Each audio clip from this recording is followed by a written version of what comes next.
Hello guys, welcome to our channel. ఈరోజు మరో interesting వీడియోతో మీ ముందుకు వచ్చేసాను. ఒక బిచ్చగాడు లాయర్ని పేరు పెట్టి పిలుస్తాడు. అసలతను పేరు పెట్టి ఎందుకు పిలుస్తాడు, వారి మధ్య ఏం జరిగింది, అతనెందుకు బిచ్చమెత్తుకుంటున్నాడు అన్నది ఈ వీడియో మీరు పూర్తిగా చూస్తే మీకే అర్థమవుతుంది. ఒరిస్సా రాష్ట్రంలోని ఒక పేరు మోసిన గజదొంగ ఉండేవాడు. అతని పేరు రాజా మార్తాండ్. పేరుకు తగ్గట్టుగానే తనకి తాను ఒక రాజులా ఫీల్ అయ్యేవాడు. తనకంటే మొనగాడు లేడని విర్రవీగేవాడు. ఇష్టం వచ్చినట్టు అడ్డంగా సంపాదించడం మొదలుపెట్టాడు. అడ్డు వచ్చిన వాళ్ళని ఇష్టం వచ్చినట్టు కొట్టేవాడు, చంపేవాడు. ప్రజల ఇళ్లపై పడి దొంగతనం చేసేవాడు. రోడ్డు పైన ఎవరైనా వెళ్తుంటే దారి కాచి మరీ వాళ్లను వాళ్ళ దగ్గర ఉన్నది దోచుకునేవాడు. చూస్తుండగానే పెద్ద బందిపోటుగా మారాడు. సంచుల కొద్దీ డబ్బు పోగేసుకున్నాడు. ఆ డబ్బుతో వాడికి మదమెక్కిపోయింది. ఊరిపైన పడి నచ్చిన అమ్మాయిలపై జంతువులా విరుచుకుపడేవాడు. అడ్డొచ్చిన వాళ్లను తన పక్కకి లాగి పడేసేవాడు. ఒకరోజు రాత్రివేళ దారి దోపిడీ కోసం మార్తాండ్ పక్కాగా ప్లాన్ చేశాడు. అటువైపుగా వచ్చిన ఒక బస్సుని ఆపాడు. కత్తులు బయటికి తీసి బస్సులో ఉన్న వాళ్ళందరినీ బెదిరించసాగాడు. మీ దగ్గర ఉన్న బంగారం, డబ్బు, ఖరీదైన వస్తువులు మొత్తం తీసి ఇవ్వాలని డిమాండ్ చేశాడు. భయపడిపోయిన ప్రయాణికులు తమ దగ్గర ఉన్నదంతా తీసి ఇస్తున్నారు. కానీ అందులో ఉన్న ఒక వ్యక్తి మాత్రం మీరు చేస్తోంది తప్పు అని ఎదిరించబోయాడు. అంతే, నాకే ఎదురు చెప్పేంత మగాడివా అంటూ అతడిపై దాడి చేశాడు. జనాలు భయంతో అరుస్తూ ఉంటే మార్తాండ్ కత్తితో పొడుస్తూ దిగుచారిపోయి మరింతగా రెచ్చిపోయాడు. దీంతో ఆ వ్యక్తి రక్తం, గాయాలు చూసి సొమ్మసిల్లి పడిపోయాడు. చూశారు కదా, ఇంకెవరైనా నాకు ఎదురు చెబుతారా అని ప్రయాణికులను బెదిరించాడు. అలా వారి దగ్గర ఉన్న బంగారం, డబ్బు దోచేసి అక్కడి నుంచి వెళ్లిపోయాడు. వెంటనే అక్కడున్న ప్రయాణికులు బాధిత వ్యక్తిని ఆసుపత్రికి తీసుకెళ్తుండగా అతడు మార్గం మధ్యలోనే చనిపోయినట్టు డాక్టర్లు చెప్పారు. వెంటనే పోలీసులు రంగంలోకి దిగి విచారణ చేయడం మొదలుపెట్టారు.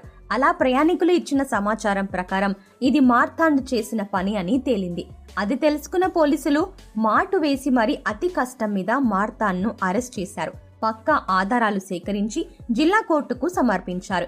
విచారణ పూర్తయిన తర్వాత జిల్లా కోర్టు రాజా మార్తాండ్ని దోషిగా నిర్ధారిస్తూ అతనికి జీవితకాలం కఠిన కారాగార శిక్ష విధించారు. మార్తాండ్ తన దగ్గర ఉన్న డబ్బు, బంగారం, పలుకుబడితో ఒడిశాలోని పేరు మోసిన క్రిమినల్ లాయర్ని సంప్రదించాడు. తనను ఈ కేసులో కావాలనే అన్యాయంగా ఇరిగించారని కన్నీళ్లు పెట్టుకున్నారు. అలా చెప్పుకొచ్చాడు. దీంతో ఆ లాయర్ సాయంతో తనకు విధించిన శిక్షను హైకోర్టులో పిటిషన్ వేశాడు. ఆ లాయరేమో పేరు మోసిన లాయర్. దాంతో అతని వాదనతో ఒడిశా హైకోర్టు ఏకీభవించి మార్తాండ్ను నిర్దోషిగా విడుదల చేసింది. మార్తాండ్ ఆనందానికి ఇక అవధులు లేకుండా పోయాయి. కానీ ఈసారి అన్నింటికంటే పైనున్న ఉన్నత కోర్టు కన్నెర్ర చేసింది. సీన్ కట్ చేస్తే ఒడిశా రాష్ట్రం పూరిలోని న్యాయవాది కళాశాలలో జరుగుతున్న ఓ కార్యక్రమానికి సుప్రీంకోర్టు ప్రధాన న్యాయమూర్తి అయిన జస్టిస్ రంగనాథ్ మిశ్రాను ముఖ్య అతిథిగా ఆహ్వానించారు. జస్టిస్ రంగనాథ్ మిశ్రా చాలా రోజుల తర్వాత తన సొంత రాష్ట్రానికి రావడంతో కాలేజీ ఫంక్షన్ కు ముందు రోజు పూరిలోని జగన్నాథ ఆలయానికి వెళ్లారు. స్వామివారి దర్శనం తర్వాత తిరిగి వస్తుండగా రంగనాథ్ బాబు అనే పిలుపు వినిపించింది. అది విని రంగనాథ్ అక్కడే ఆగిపోయారు. మళ్లీ రంగనాథ్ బాబు అని గట్టిగా అరుస్తున్నారు. జస్టిస్ రంగనాథ్ మిశ్రా ఆశ్చర్యంతో సుప్రీంకోర్టు ప్రధాన న్యాయమూర్తిగా ఉన్న నన్ను పేరు పెట్టి పిలుస్తున్నది ఎవరు, అది కూడా గుడి ద్వారం దగ్గర అనే ఆలోచనలో పడి వెనక్కి తిరిగి చూశారు. అంతే, ఒక బిచ్చగాడు ఒళ్లంతా కుష్టు వ్యాధి సోకి కుళ్ళిపోయిన కాళ్ళు, చేతుల్ని, వికారమైన ముఖం దాచుకొని కనిపించాడు. జస్టిస్ రంగనాథ్ మిశ్రా, ఎవరయ్యా నువ్వు, నేనెవరో నీకు తెలుసా, నన్ను పేరు పెట్టి మరీ పిలుస్తున్నావు అని అడిగారు. ఆ బిచ్చగాడు బదులిస్తూ, సార్, మీరు నన్ను గుర్తుపట్టారా లేదా, నేను రాజమార్తాండ్ని, పేరు మోసిన బందిపోట్ని. మీరు ఒడిశా హైకోర్టులో ప్రాక్టీస్ చేస్తున్నప్పుడు నేను మీ క్లయింట్ని. దోపిడీ హత్య కేసులో నాకు దిగువ కోర్టు జీవితకాల కఠిన కారాగార శిక్ష విధిస్తే మీరు నా తరపున ఒడిశా హైకోర్టులో వాదించారు. ఆ కేసులో నేను నిర్దోషిగా బయటికి వచ్చాను. హా, అవునయ్యా, గుర్తొచ్చింది. నువ్వేంటి ఇలా అయిపోయావు అని జస్టిస్ రంగనాథ్ మిశ్రా ఆశ్చర్యంగా అతన్ని అడిగారు. అయ్యా, ఇప్పుడు మీకు నిజం చెబుతాను. ఆ రోజు నేనే అతన్ని హత్య చేసి డబ్బు, బంగారం కొట్టేశాను. మనుషులు విధించే శిక్ష నుంచి నేను బయటపడినప్పటికీ పవర్ఫుల్ న్యాయస్థానంలో మాత్రం కఠినంగా శిక్షించబడ్డాను. ఆ రోజు నిర్దోషిగా బయటికి వచ్చిన కొన్నాళ్ళకే నాకు కుష్ఠవ్యాధి వచ్చింది. నా శరీరమంతా కుష్ఠవ్యాధి పాకిపోయింది. అవయవాలను కోల్పోయాను. నా కుటుంబం, నా బంధువులు, ప్రజలు అంతా నన్ను అసహించుకున్నారు. అందరూ కలిసి నన్ను ఊరు నుంచి తరిమేశారు. ఇప్పుడు నేను రోడ్లపై పాకుతూ ఆహారం కోసం అడుక్కుంటున్నాను. ఎవరూ నాకు దానం చేయడం లేదు అని రాజా మార్తాండ్ బాధతో అన్నాడు. మార్తాండ్ మాటలు విన్న జస్టిస్ మిశ్రా అతనికి 500 రూపాయల నోటిచ్చి బరువెక్కిన హృదయంతో మౌనంగా అక్కడి నుంచి వెళ్లిపోయారు.